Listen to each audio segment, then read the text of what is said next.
October 6th, Monday of the 27th week.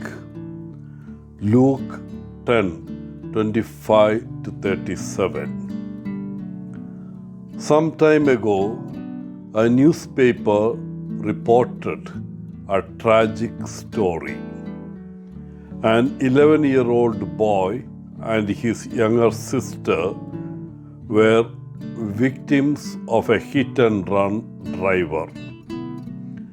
As the two children lay dying on the highway, dozens of cars swerved around them, but no one stopped to help.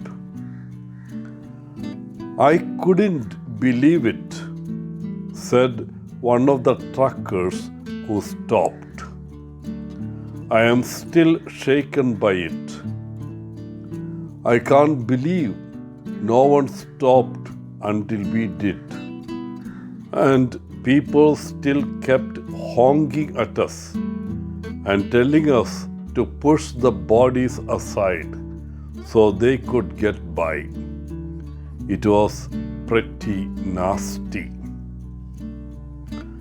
The parable of the Good Samaritan has as much relevance today as it did in biblical times. In today's gospel, Jesus tells the scholar of the law that the greatest commandment isn't just about loving God with all your heart, being, strength, and might, but also loving your neighbor as yourself. And in his parable about the Good Samaritan, Jesus defines our neighbor as anyone who is near us, regardless of race, gender, social status, age, and political or religious beliefs. He asks us to be observant of our neighbors and to look for opportunities to be charitable, especially in their times of need, even when doing so is inconvenient or forces us out of our comfort zones. In other words, he asks us to be merciful as he is merciful. Today's reading invites us to ask ourselves, how do we respond to the needs of others when we are in a hurry?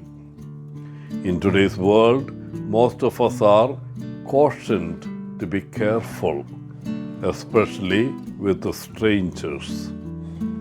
And to a degree, this is good advice. However, in today's gospel, Jesus tells us to reach out and care for those who are in need, despite their race, religion, or political opinions. Dear friends, today may we open our eyes, mind, and heart to someone who is in need and do what we can to care for them. May we have the eyes of Jesus and see every person as he does, one of God's beloved. Wishing you a good day, Father Paul, CSSR from Kerala.